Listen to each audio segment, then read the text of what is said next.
work in the administration in drug and immigration enforcement, and you said you'd be happy to serve. Well, here you are. In August, you were appointed associate director. And by the way, it's so hard to say these federal agency names. Would you just give it to me? Wait a minute. Yeah, Office of National Drug Control Policy, the ONDCP. Yeah, I'm going to remember that. DCP, very, and my title, wait till you hear my title. My title is, I'm the Assistant Director of External and Legislative Affairs. And that's a mouthful, but really what people need to know is this is the office of the drug czar.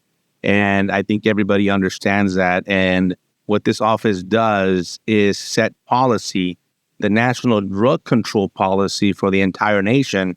As a matter of fact, even during the shutdown, we have been continuing to work on this report and the strategy and putting it together. We have drafts already done because every 2 years, we're supposed to submit this to Congress and to the president, and it's due February 2nd. And in past times, that report has not made it there on time, but we want to make sure, as Sarah Carter, who will be our drug czar and has gone through the process, she's just waiting for the Senate vote to finally come through to actually get formalized and completely, set in her new position. She was adamant about having this report on time, and we are going to have it on time. We already have a draft of it. And so what we do is when you think about all matters to do with drugs, well, it's a lot. You talk about cartels, you talk about interdiction, enforcement. Then on the other side, bombing. You talk about bombing of, yes. That's my favorite part. Stopping the poison and the fentanyl from continuing to come into our country. And then you deal with within our borders and the amount of addiction and treatment and deaths that we are experiencing due to that poisoning. So there's a supply and demand balance here that obviously with my background, I happen to lean a little bit more towards the supply. My philosophy, and I share it very openly, is that we need to reduce drastically the supply of drugs coming into this country to make it hard for those that are actually addicted to these drugs to have access to them. It's very difficult to help those that are struggling with addiction if the drugs are readily available or very, very cheap.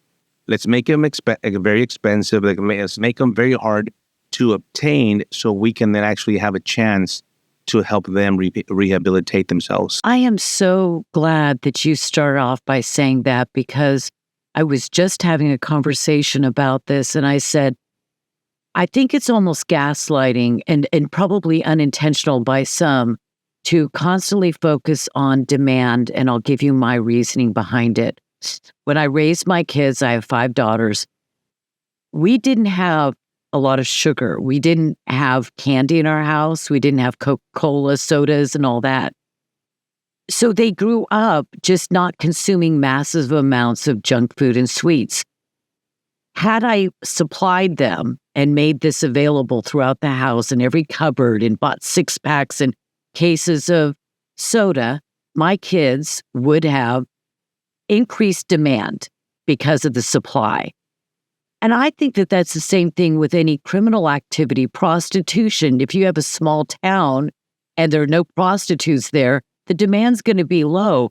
But you know what? Throw a bunch of prostitutes out on the streets or in certain areas, and that demand is going to grow. And I think that you're right to focus on the fact that the drug supply, if it were shut down 100% from the outside coming in, however it comes in, how would that dramatically change the demand side? Dramatically, it would not only dramatically change it, but there would be a shift of mass proportions, because now that individual, these family members, it's not just the individual that's addicted, that's affected, it's the employer, it's the family, it's the spouse, it's everyone surrounding that person. They bring everybody down with them. We understand that. And so, again, yeah, I like that. I love their example with the sugar. I grew up in El Paso, Texas, in a poor community, and there were no drugs in my high school. When somebody all of a sudden said somebody had a joint of marijuana, oh my God, it was everybody like, wow, how did it get here? No, because we couldn't afford it. We couldn't afford it. They were poor. It wasn't that accessible. They didn't want to go sell drugs there because no one was going to buy it because we didn't have money to buy drugs. Now, if you went to the other side of town where they did have money and they had a drug problem, same thing here. I want to make it to where it's a significant. Now, our goal is aggressive because this administration is aggressive, and I use that word on purpose. It's bold, it's aggressive, it's thinking outside of the box. I'm telling you, we're bringing some incredible new policies and enhancement of those that maybe we hadn't tried before. That I think maybe you're seeing some already now. That because that's the world we live in. I'm the first one to admit that even the investigative techniques that I use as a drug agent early in my career, those are old and stale. They don't work anymore. They worked back then, and they might work on certain circumstances, but we have to go above and beyond. And one of those things is using these task force models that Stephen Miller at the White House, came up with. And, the Homeland Security Task Force is what I'm talking about. Explain that whole thing, because Steve Miller, he's a hero, right?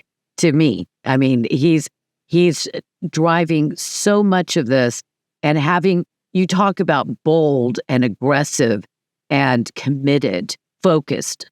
We're going to solve the problem. We're not going to nibble around the edges and play nice. I know you weren't playing nice 20 years ago when you were in ICE, but what I'm saying is you have to have the overall umbrella approach to the idea that we're going to get this thing done. We're not going to just manage the decline, if you will. So tell us about the task force. That's exactly right. And you almost said the word that I was about to say, is this whole government approach. And the Homeland Security Task Forces, HSTFs, is exactly that, because now they're bringing Homeland Security investigations, where I used to work, and FBI. They're the two leading agencies of these task forces that are made up state and locals and other federal agencies. And they're spread out. I think right now we're at 30 across the nation. And does that mean one in each state, or are there multiple task force? And so it's in each state? I mean, Texas has multiple, obviously. Texas has one in El Paso, Dallas, Houston, because obviously the size of the state. There's other state. Every state has one. There's some states that have multiple ones and some that just one, depending on the area. However, the big difference here is that they're going after the organizations. Now, ONDCP, where I work, also oversees the budget and policies for HIDA. And HIDA has been in existence for a long time. HIDA is a high-intensity drug trafficking area. And these task forces have been around for a long time. They work very well. However, their mode was interdiction, which is a good thing. We want to stop the drugs from coming in and stop them within our communities, and that will continue to happen. The big difference with the HSTFs is that they're not just concentrated on drugs alone. They're concentrated on all crimes that are committed by the cartels. Who are these cartels? Well, they're foreign terrorist organizations. And what are they involved in? Yes, drug trafficking, but also human smuggling, human trafficking, extortion, kidnapping, murder, theft, theft of oil, theft of petroleum, diesel, you name it. And so these task forces are now not only able to then investigate these different crimes, also focus on taking down the actual individuals. The cartel members that I talked to you on your show before are 100% present here in our country. They live here. They live in amongst us, and they're in our communities. They're committing a lot of crimes. And yes, the cartels might be headquartered in Mexico, Central America, or South America, but their representatives and their people are here in Chicago, in Dallas, in DC, everywhere. I believe that the change, the foundational decision, which I think we talked about in our previous conversation, is that designating them terrorist organizations, which they are, foreign terrorist organizations, narco terrorist organizations. This opens up tools and changes the legal status to me of the individuals that were the source of this organization. The foundation of the organization are typically foreigners, right? And then they're coming into the United States. Of course, they are working with and employing those who have citizenship status in the United States of America, but I'm assuming there's still also illegals. But no matter what, clarify for me, because it's a narco-terrorist organization, when we're looking at, in Chicago, for instance, at whoever is involved in this activity, they are now also designated, even if they are an American citizen, say they were naturalized 10 years ago, whatever. They're still associated with the terrorist organization, just as if it was al-Qaeda with operatives here in the United States. So doesn't that change the legal status and what you're allowed to do? Because I don't know those fine points of the law, because I would just go out, wind them all up, put them on an island. They'd never get off. I wouldn't even have a trial. But that's me. Okay. Well, that's me too. And this is I'm so glad you brought it. I wish more people would be as engaged as you are with that question, because it's such an intelligent question and observance. Because I've been saying it all the time. Well, what if you encountered, and you said it right now, an ISIS member in Chicago? He's a full-blown ISIS member, terrorist organization, into ISIS in the Middle East, and he's doing whatever he's plotting to do here. Well, we would react differently here in the U.S., right? The FBI would get involved, and there's a different process. Now, here's the nitty-gritty. I want that to extend now to the cartels, because, by the way, they are the same designation, nothing different. They are designated FTO just like ISIS, just like al-Qaeda and the Taliban. The big difference is here that the cartels have actually killed more Americans than all those other groups that I just named combined. And so that's the big difference, that cartels are actually more dangerous, more deadly than the others. However, there are legalities and circumstances because of the domestic nature of finding themselves within the United States. Correct. Cartels in Mexico, whole different conversation. FTOs in the middle of the open waters. I think you kind of get my drift here. It's very different rules based on where they're at. And I think that this is where the Department of Justice, and believe me, I've had these conversations, as to why if that individual here, that gang member, for example, in New York, Chicago, Denver, is working directly with the Sinaloa cartel, who's a terrorist organization, then you are now financing a terrorist organization. So we get to pick you up.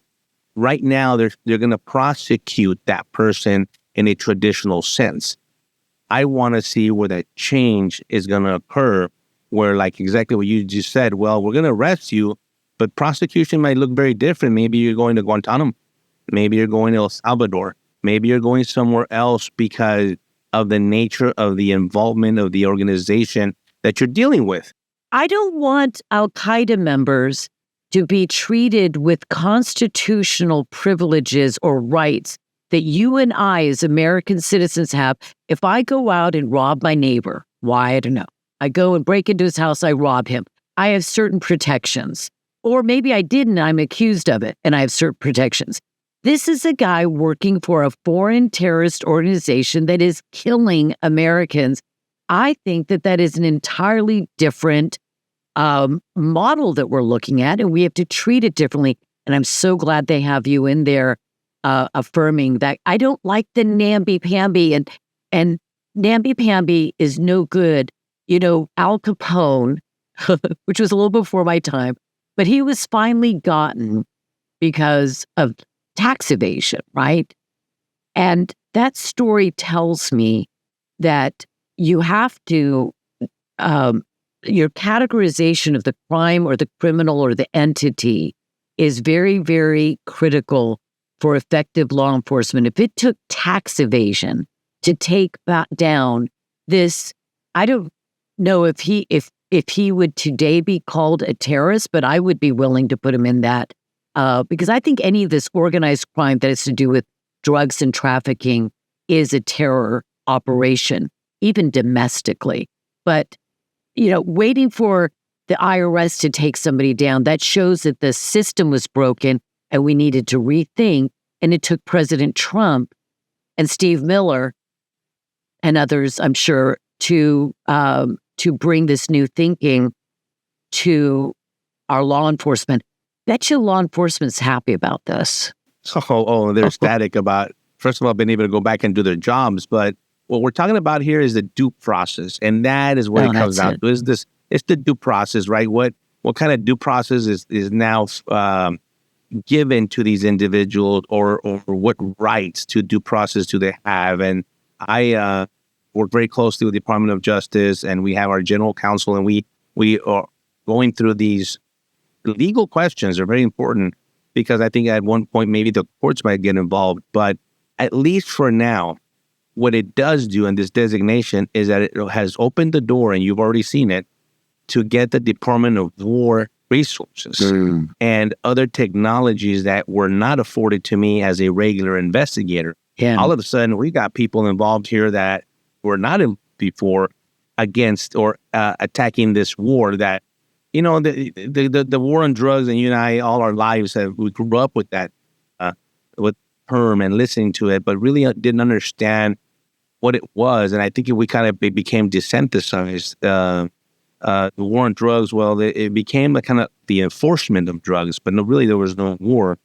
And now, for the first time, I think you're seeing what war actually looks like. And I think if you go into Mexico, Central America, South America, Colombia, and even in parts of our cities in our country, you would know what that war looks like. And especially if you talk to family members, that the angel moms and angel families that have lost a loved one to a poisonous pill, they know what it looks like. It's destroyed their families.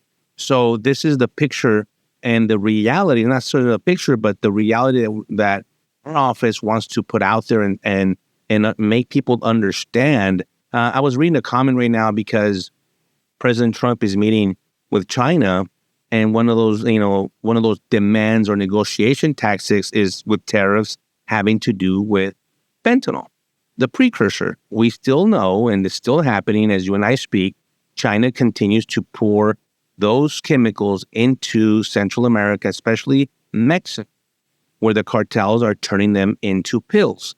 And they have the pressed pills in their super labs all over Mexico, which then make it to the black market in the U.S. And 6 out of those 10 pills contain some form of fentanyl, xylazine, nitazine. There's so many other chemicals they're putting them in there now. But I was reading a comment. The reason I bring this up is because people are, first of all, they're not educated. They don't understand. They think that China does all of once. Now, does China bring pills? Sure, they do as well, but that's not their main MO. They're bringing it to all the cartels and all the materials that they need. And of course, they always make it into Mexico. And then the cartels then produce them, not just fentanyl, but methamphetamine, which is a big, big drug, into our communities. And I think understanding what the rules are of these other countries, their associations, you're talking about Venezuela and Colombia, what's happening down with these boats. Well, why are we doing what we're doing? It's because of the relationship that these countries also have with other entities like Hezbollah, like Iran. Hezbollah is a big, it's one of the biggest drug trafficking gangs, if you will, terrorist organizations in the world. Yeah, Hezbollah. and it's a known fact that they work very closely with the Maduro regime in Venezuela. So these are the threats that sometimes people don't understand what that threat looks like. The last thing we want is for you to recognize that there's a threat when one of your family members dies of fentanyl poisoning. That's too late. People, I think Americans know the word fentanyl and they know they want this to end.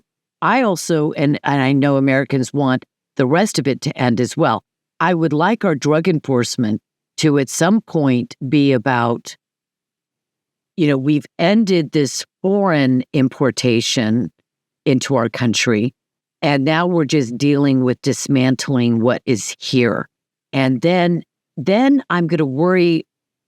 I'm going to be much more enthusiastic about this, the demand side, when we have curtailed the outside. Something that I don't know that my viewers know is that India has become a major source of fentanyl. And one thing I hope for, and I don't discount the brilliance of President Trump and his negotiating team. I think we should be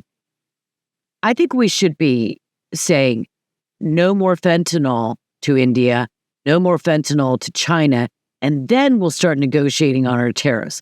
In other words, you're sending stuff here that's killing us, and that's got to be the first thing we tick off, and then we'll start talking about whether we're lowering or increasing tariffs.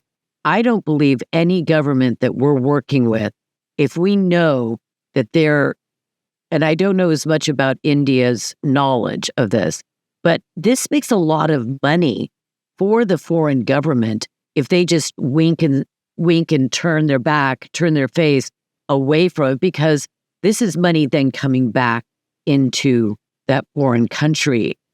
And what I want to focus on for a moment, we know 1971 was the start of the war on drug. I remember this. And President Nixon came out and said that this was the greatest threat to America with drug addiction. And he sent a special message to Congress. So the war on drugs officially began. But to me, the word war, and you brought this up, I don't think it looked like war. Because in all my research, it's really been about diplomacy, cooperation, sanctions, if able to do that, of individuals or companies, and states. But everything has been very much non-war. It's been much more diplomacy when it comes working with these foreign governments. What we've had change because of this designation of foreign terrorist organizations. And I would like anybody in India, I'd like Chinese organizations to be designated as such as well, and Indian. How do we change our approach with these foreign governments? Because if this is a war and we're bombing boats attempting to bring fentanyl and other drugs into our shores, and by the way, it's better to get them there, right? Instead of here. And we can treat them differently. We can't bomb people in America, but we can do it out there. How do we deal with these foreign governments to let them know that we mean business? And I'm thinking of, besides China and India and Venezuela, but I'm thinking about Mexico. I mean, I think you know a lot about that. And aren't they in? Yeah. That's right up my alley. I mean, Mexico is obviously the epicenter. Even when you mention India and you mention all these other countries, they all come through Mexico, and they all have to at one point deal with a cartel. Even Colombia. Colombia right now is producing the record numbers of cocaine. And by the way, just so you kind of understand and your viewers understand, production of the cocaine is at an all-time high, and that's why these boats are being taken out where they are, because the deaths now that we're recording are deaths of cocaine users because the cocaine is laced with fentanyl. I didn't know that. Why are they? Okay, stop. Give me a little insight. If I'm a drug dealer selling cocaine, why do I think one day, let me put some fentanyl in this cocaine? I mean, is it a filler? Can't they fill it with something else? Are they trying to kill their customers? What's the dealio? All the above. I get this question like, why would they want to kill their customers? First of all, there's not enough. They have plenty of customers. They're not going to get rid of customers. We have a problem in this country, and we could have a whole podcast just on that alone. But the death is part of it. Now, another thing why is because fentanyl is so addictive that if you don't die, you're going to want some more. And I mean, I'll share a case with you. that we just learned of not so long ago of an individual. They sell these fentanyl test strips now, and believe it or not, recreational cocaine users are doing this, and they're testing their cocaine before they snort it, so that because they're afraid and they don't want to die. And so we have an individual that does it, tests it, and it's negative. So he uses the cocaine, he's fine. Well, now he's in the party mode. He's intoxicated, he's high.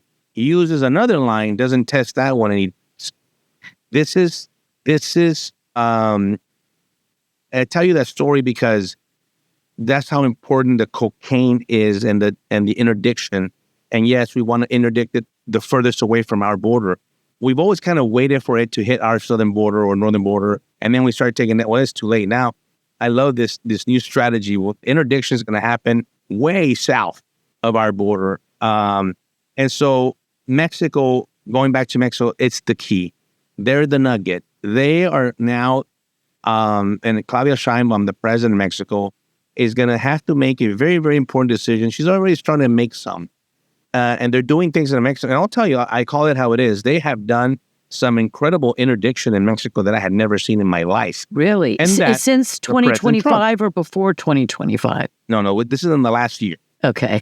I figured. This is when the last year, when President Trump is going to come in the office, all of a sudden the tariffs, obviously, a factor there, possibly other sanctions. But all of a sudden I started these seizures. I'd never seen so many seizures of cocaine, meth, fentanyl happening within Mexico, arrests of narco terrorists and people going in jail and all these. It's a mess in Mexico. It's a whole country is it's like a failed shambles. State in a sense. It really is. Yeah. Because the cartels are running a parallel government there with the actual just like presidency. Hezbollah in Lebanon. Correct. Mm-hmm. And you have the people, the citizens of Mexico being extorted. They're sick and tired of the crime. If you think that citizens of DC were tired of the crime, in Mexico it happens in every single town. They're tired of the not just the deaths, the robberies, the kidnappings, the extortion, the lack of work. Why is 25% of Mexico living in the United States? Because it's a failed state. But, all of our, and then I'll let you get back to this, but we have spent billions of dollars training foreign governments, I don't know if it's military or drug enforcement agencies or whatever, arming them, training them and all this. But I think we've got to just end this because the people of Mexico are never going to want to stay in Mexico or Venezuela or any other country south of our border if their lives are lives of despair because of drug cartels, really in de facto, being the governments obviously in El Salvador, that's no longer an issue. Praise God. But is it even possible for Sheinbaum, once the tentacles of an organization like the cartels in Mexico have interwoven in everything? I didn't even know if Sheinbaum or any of these the higher government officials are not taking money. I mean, they could also be in partnership, but then you do some big interdictions. I'm not saying this is happening because I pray to God that what we're seeing is something that's real. But what I wonder is, are they sincere? Do they really want to end this in Mexico, the national government? And is it possible to end it? Can you ever take the cartels down to where they're little nothings and not essentially running the government? That's a great question because I think Mexico, they hold the ball's in their court. They hold the cards here. They have a big decision to make here, and this decision is gonna be very, very, very near and soon on the corner with President Trump and the pressure that he's putting on the country of Mexico. Claudia Sheinbaum is in a very unique situation. She has President Trump on one end, she has the cartel on the other, and she has her own party, the Socialist Communist Party, and she's right in the middle, and she's trying to appease all three. And that, that doesn't work in life. It doesn't work in politics. And I think she's trying to navigate that. And I think eventually she's going to have to pick a side. And we hope that she picks the side of the Mexican people, and to really align. You mentioned this before, the cooperation. We're not talking about just the cooperation with Mexico. We're talking about the economic help that the United States has sent Mexico. I worked there under the Merida Initiative. Billions of dollars was sent to them. And what did it get us? More death, more drugs, more human trafficking, more everything. So we know that doesn't help. What keeps Mexico from going that extra step, I think it's their ideology. I mean, Ida Sheinbaum is a communist. And so when you're trying to, these ideologies obviously clash. And President Trump, I think, is very well aware. She knows that. And I'm trying to see where, I know that when you talk about marriage and opposite attract, I'm trying to see if that's going to be part of the solution here, because we're world apart about how we see things and how economy and capitalism and all, they think completely the opposite as what we do. And prosperity looks very different for us than it does for them. But when it comes to public safety, it doesn't matter your ideology. It shouldn't be the political issue. Public safety it's a bipartisan issue all the way. Public safety is what that. In America, it's no longer a bipartisan issue, but we won't go down that road. Let me ask you, but I'm glad you brought it up. We're trying to make it. Bukele in El Salvador, do they have a relationship? I know that he went probably beyond the law or a legal framework when he just basically rounded up 50,000 gang members. And I mean, they were having trials of 700 men in a row. Guilty, and they're gone. And I got to tell you that this is war. And in war, you don't interview everybody and get their testimony before you shoot them on a battlefield. And God forbid that I don't want America or Mexico to end up being in a battle like that in the United States. But what I'm saying is the difference of, if you are in a war, you have to change your tactics. You're not policing. You're not the Bobby walking down the street with his little nightstick and everything in England. And when Bukele just basically rounded up 50,000 cartel or drug gang members and put them all in those lovely, gorgeous prisons, the one thing he did was he allowed children and moms to walk out their front doors, because they couldn't do that anymore, because you were kidnapped or killed or your children were killed. So can Mexico do something like that? It's a lot bigger. A lot bigger. And I have to thank my my optimistic point of view and just life in general. I have to believe that it does. And the possibility definitely exists. Why? Because we're alive. And that makes us the opportunity to make a lot of different decisions. When you're dead, and that's the end of that. But because we're here, and because we have the ability to provide this public safety, this security that I think not only Mexican nationals, but Americans have been craving for a long time, the tie and the between the United States and Mexico, they've been at our hip. They're not going to go away. There's not an ocean between us, but that also doesn't mean that we have to treat them that much more special. Sometimes when I would say things like Mexico is not our partner, Mexico is not our friend, I meant that because they really weren't. They really weren't. We really need a person that says, "All right, why wouldn't you agree to take out the cartels? They live in your country. They're coming from there.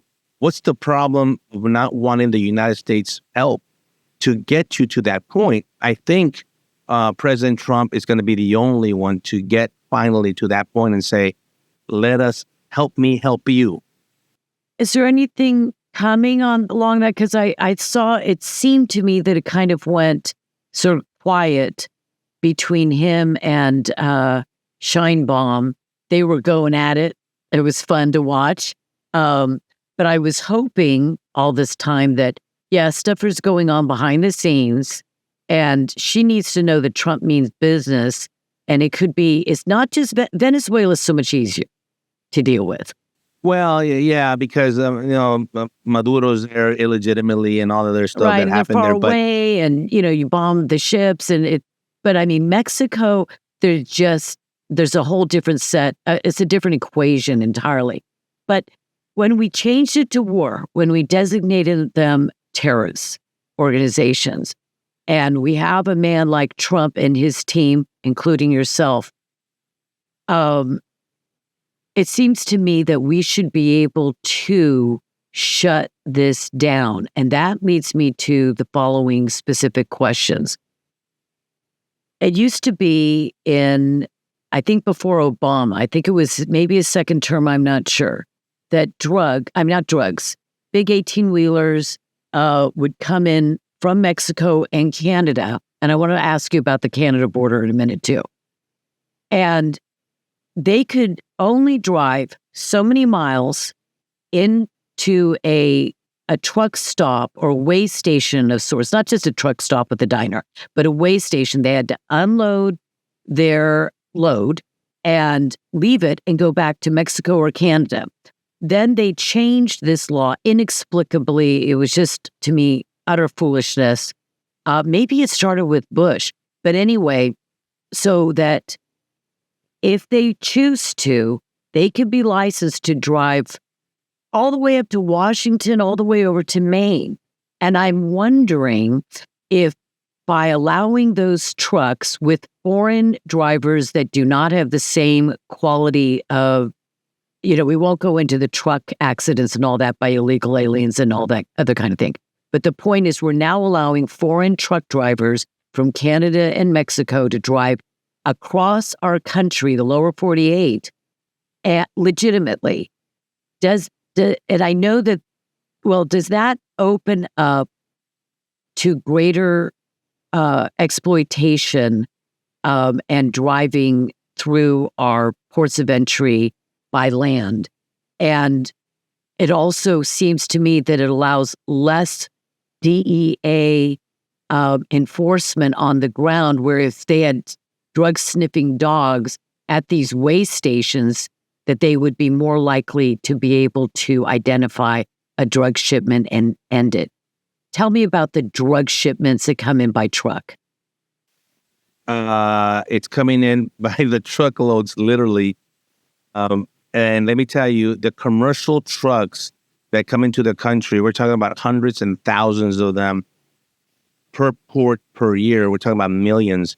And so it's the free trade, right? It's NAFTA President Trump got rid of NAFTA because of all these loopholes and these people not paying their fair share. And then USMCA came in. I think he's going to be revising that as well.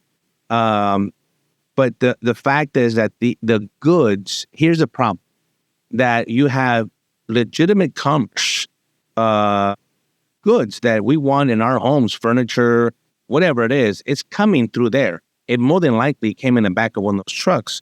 And so the exploitation that you mentioned obviously is taking advantage of that, because we just not have the manpower or the technology.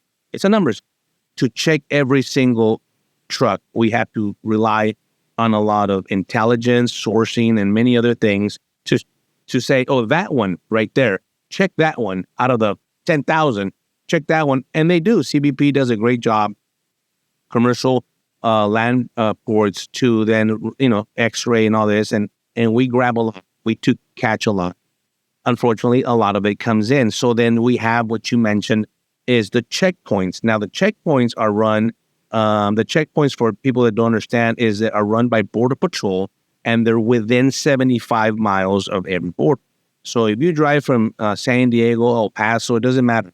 Within 75 miles, you will hit checkpoint that is supposed to check your first immigration status.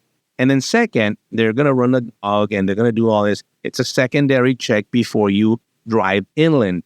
Again, it's a matter of manpower, and the way those things have been run for the last 40 years, it's basically been the same. And so one of the things that helps solve a lot of that is technology. And I think President Trump is the first one that's going to, not only the wall and all this stuff, but it's technology that exists now that didn't exist just even a few years ago with AI and everything now to be incorporated, because this technology will take the place of, another 50, 100 officers that can now actually see through these trucks and start to interdict them at the port of entry. Not just the commercial ports, by the way. We're talking about the regular land border where people drive their cars. Let me tell you right now, because of as secure as the border is, and the cartels have relied back to their old tactics. Even when I started my career, putting the drugs in the tires and the gas tank and the battery compartment and all these false compartments and that are built within these vehicles, they're having to resort back to that because they're trying to smuggle the drugs. So are drugs still coming into the country? Yes. They're not coming in at the amounts that they were before because of how secure the border is. But you have to understand they're still coming in. The same thing with human bodies and the smuggling of human beings. They're being smuggled. You and I saw thousands and millions of people walk up and turn themselves in. That obviously is not happening anymore. And if you do get interdicted by Border Patrol, you're not going to come in. You're just not going to come in. They're going to send you back. So how are you coming in? You have to come in 100% undetected as an unknown gotaway. And those people are still coming in because, we still have gaps in the border. There's still a lot of things, again, technologies, camera systems, sensors, radars, all these other things that are being put into place, plus the wall where it doesn't exist, to finally start closing those gaps. Are they going to finish the wall so that we have a wall from one end to the other? I think we'll have at least a barrier at minimum. Mm-hmm. If it's not the big Trump wall, the 30-foot wall across the border, I think you're going to have barriers where you never even had anything. If you go east of El Paso County into Hudspeth County, Texas, it's wide open. I would love to see just a barrier, please, just to keep them from driving their cars. If you drive down every freeway in the United States, they have these big, beautiful walls that are sound barriers and barriers for land because it's built up on the sides of the highways. And I think if you added up every one of those freeway, highway, big barriers along them, and you added up, it would probably go around the United States 1,000 times. I think we should have a wall from coast to coast. I mean, the Gulf of America to the Pacific. What about, I would love to know if you have any more information about how AI could identify humans being brought in the back of trucks and drugs being brought in, gas tanks or even identifying trucks that are more likely to be carrying drugs. It just seems to me that is such a core component to this. We've got to end that. So how does AI do something like that? Well, I could share what I'm not going to give you a lot of details here because some of the information I can't, but I just want you to know that the technology exists, and some of these capabilities, I've been kind of blown away by the capabilities. It's just a matter of implementing them in conjunction with everything else. So when you add this technology and this AI algorithms and to manpower, legitimate human body, an agent, intelligence, sources, everything else, the wall. Once you start putting it all together, that's when you're going to see the system. Yes, yeah. It's going to be beautiful. I just By the way, had the an military idea. down there too. Oh, go ahead. Sorry. No, I was going to say the military. Remember, Department of War is down there. They're down at the border. I'm so happy and so about we're that. getting a lot of information from them as well, and they have their intel capability. It's all about the intel. But the difference here is that the intel that we're grabbing now is actionable now. It doesn't make any, and there's no difference if I get all this information and intel and I don't do anything about it. We want that intel to turn into actionable items, and I think that's going to be the if you big have no hope of the criminal getting convicted, the police officer, this is a different, scenario, but the police officer becomes dispirited and is just never going to work at the highest level of efficiency because nothing's going to happen anyway. They're going to let the guy out, no cash bail. He's out. He's only been arrested by me 27 times. He's going to be out anyway. When I see the guy next time, it's kind of like, well, I'd rather just go to lunch. I have an idea. Okay, this is an AI kind of idea. So just run this past President Trump or Tom Homan at least. What if every company that wants to bring in, obviously I'm talking about trucks, not personal cars and SUVs. That's, if we can knock down something, we're still going to end up with something else to deal with. But this would be a big chunk. If we require all trucking companies to have a particular kind of a sensor and camera that can record and automatically upload to a huge database inside the container of their, and maybe even on the outside. I mean, I'm just working with you now. And that's automatically kept as a record identified to that truck. And if you want to bring in a shipload of mattresses, fine. But we're going to have a continuous recording in the cloud of everything done with that shipping container or that truck. And if you don't have it, then you have to agree to be actually searched in a way that is far, far more intrusive and time-consuming. See, put it on them. When we have American car makers building in Mexico, which I object to, but whatever, and they're bringing their trucks over, they're going to say, yeah, put the cameras on. We agree. We just want to be able to flow through the border, or somebody who's building dishwashers or something. But for those that, like say Mexican, Venezuelan companies, whatever, that want to bring their goods or their trucks into the United States, you've got this technology right in their vehicle. I love it. I love the thought process here, and I love this is what technology. I'll tell you this. That availability of technology is there. It's sometimes just a willingness to do it, and of course the cost associated with it. And it's all there. Yeah. The people are going to be, the avocados are going to be more expensive because we have to take care of all this, whatever. I think the American people are willing. We're all in. We're all in. I mean, just like we're willing to go through the airport and additional screening and all that we've done for many years after 9/11. Why? Because it makes me safer and want my fellow citizens to be safer too. Well, you take that to somebody and let me know if anything comes of it, because I'd love to hear. I get to break this story. Okay, mail. I have read articles that say that it is possible, and I know that it's happened, where Chinese organizations, companies are actually sending through the mail, and I don't know about India or Canada or whatever, drugs, almost as if you can go and buy your fentanyl online or whatever other methamphetamine, and it's just sent to you like your pharmacy does. What is happening with the Postal Service? Is that really able to get through? I never thought drugs could come through the post. Were you in our meeting last week, by any chance? I think too much. This is all I do is think of solutions. Mail. Let me say what I can say about the mail. Absolutely. We're looking at it 100%. It is right up there on my radar. Excellent.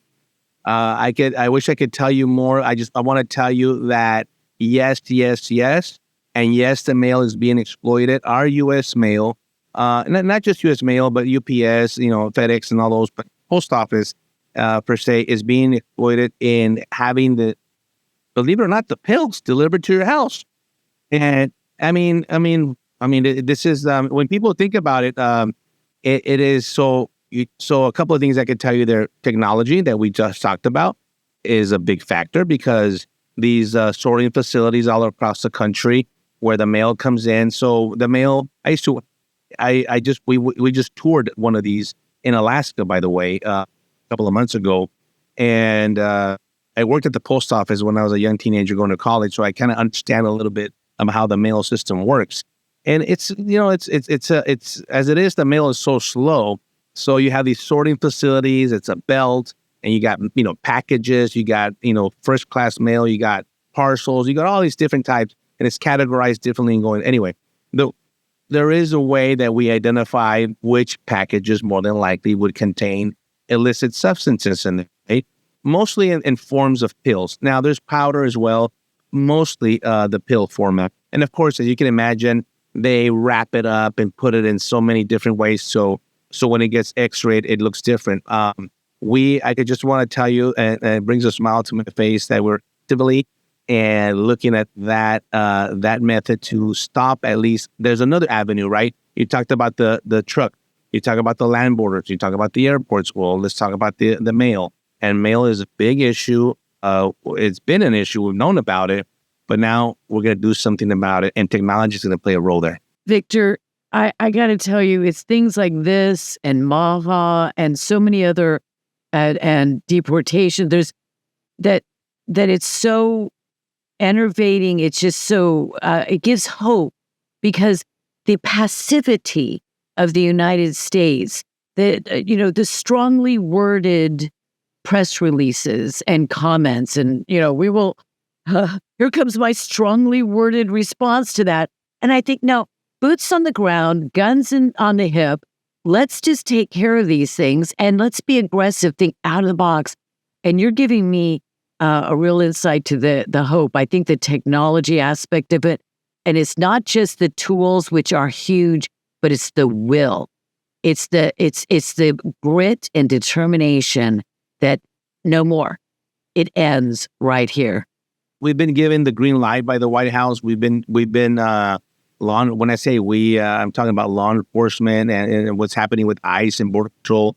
And as an ex-law enforcement officer, when you have that back by your superiors all the way to the White House, you're going to act differently. That's right. Than when you know that you don't. When you don't have that backup, people are agents and police officers are afraid to exercise the law and enforce it, because what's happened in the last several years? They put the police officer in jail for trying to, enforce the law. He shoots the bad guy because the bad guy shot at him. Yeah, remember but it's the police ICE guys, fault, right? or I don't know if it's Border Patrol. They were put in prison, and that was just horrific. That was horrific. I know some of those Border Patrol agents personally, and they were put in prison, and President Trump pardoned them. I know of 3 of them that he did, because they were vilified for only doing their job.